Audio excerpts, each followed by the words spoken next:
안녕하세요. 우영아 척정외과 우영원장입니다. 오늘 제가 가져온 주제는 강직성 척추염과 요추염자를 감별할 수 있는 그런 포인트에 대해서 준비해봤습니다. 보통 20, 30대 남자 환자분들, 여성분도 있지만 남자 환자도 많은데 그런 분들이 뭐 운동 이후에 허리가 좀 뜨끔하고 그래서 이제 경과를 보시고 괜찮아지면 다행인데 이 자주 재발하고 이게 등 통증도 생기면서 호전이 안 된다. 그러면 이제 강제성 척추염도 의심을 좀 해봐야 되거든요. 그거에 대한 장단점, 차이점을 조금 설명드리고자 영상을 준비했습니다. 강제성 척추염과 단순 요추염자는 어떻게 다른가요? 일단 가장 명확한 차이는 휴식을 취했을 때 증상이 어떻게 되느냐. 그게 포인트입니다. 휴식을 취했을 때 이제 뭐 특별한 거 없이 가만히 앉아 있을 때 어떻게 되느냐. 강제성 척추염은 이제 염증성 요통, 류마티스ke통 질환인데 이 자고 일어난 그 직후 한 자세로 오래 있을 때 허리가 뻣뻣하고 아픕니다. 아침에 일어날 때 엄청 아프죠. 신기하게도 움직이거나 스트레칭 하면은 오히려 통증이 줄어드는 그런 특징이 있습니다. 하지만 요추염자, 기계적인 요통이죠. 염증성 요통이 아니고 이 척추 인대나 근육의 손상으로 발생하기 때문에 움직이면 통증이 아파지고 편하게 쉬면 당연히 통증이 가라앉게 되는 거죠.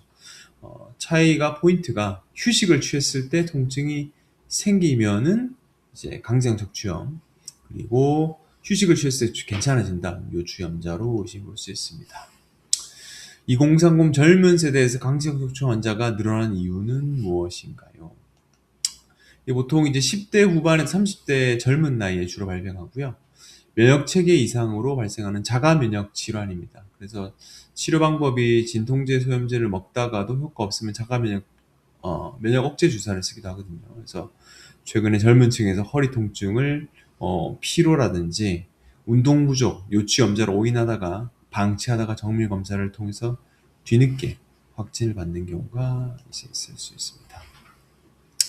그럼 허리 외에 의심해 볼 수 있는 다른 증상은 있나요? 보통 포도막염이라든지 건선, 골반 증상, 말단 증상 생길 수 있는데 일단 척추 외에도 엉치, 천정관절 쪽이 양쪽이 번갈아 가면서 아프고 발 뒤꿈치, 갈비뼈 통증이 생길 수 있고요.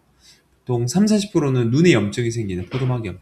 안과 갔더니 뭐 특별한 건 없는데 염증이 그 진단은 이제 애매한데 포도막염이 있으나 이 왜 생기는지 치료가 안 되는 그런 경우도 이제 강색추염이 있는 경우 있고요. 피부 건선, 피부과 질환도 이제 이 자가면역 질환이 있는 거죠.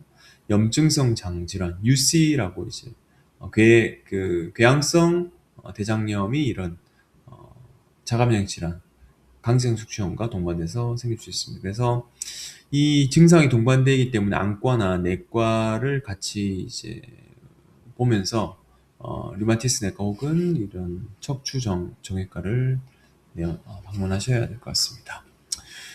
차이 좀 보겠습니다. 강제성 척추염은 주로 10대에서 30대 젊은 층이고 요추염자 같은 경우는 기계적인 요통이기 때문에 전 연령에서 발생하는 거고요. 통증 유발 포인트는 자고 일어난 아침, 새벽이 극심하고 요추염자 같은 경우는 특정 자세를 취하거나 움직일 때 생기고요. 그리고 강제성 척추염은 활동할 시 통증이 호전되는데 요추염자 같은 경우는 움직이게 되면 통증이 악화되죠. 그리고 지속기간은 3개월 이상 서서히 진행되고 요추염자 같은 경우는 수일 내지 그 수주 내에 호전될 수 있습니다. 대부분 허리 통증 환자 같은 경우는 90% 이상이 수술은 필요가 없죠. 비술적 치료, 맞춤 치료만으로도 건강 회복을 할 수 있는데 강직성 척추염처럼 관절이 대나무처럼 굳어지는 만성 염증성 질환 같은 경우는 치료 타이밍 놓치면은 가동 범위도 제한될 뿐더러 시간과 경제적, 육체적인 그런 에너지 소실을 볼 수 있죠. 그래서 허리를 삐끗한 그 요추염자 같은 경우는 초기 한 48시간, 이틀 정도 냉찜질하고 염증이 가라앉고 하면은 괜찮은데 아침마다 뻣뻣해지는 증상과 3개월 이상 이것이 동반되고 그런다면은 반드시 정밀 검사하고 이거에 대한 피 검사도 있거든요. 정형외과 전문의하고 상의하셔가지고 그거에 대한 원인을 찾아가시기를 추천드립니다.